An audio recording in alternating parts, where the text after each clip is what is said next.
আসলে জনকল্যাণের জন্য এই গবাখালী খালটি পরিষ্কার করতেছি।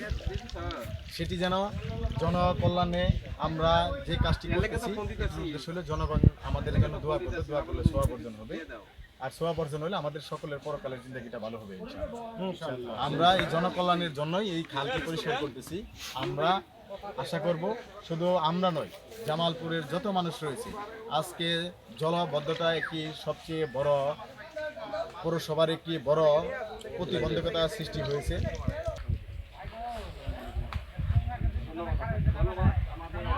না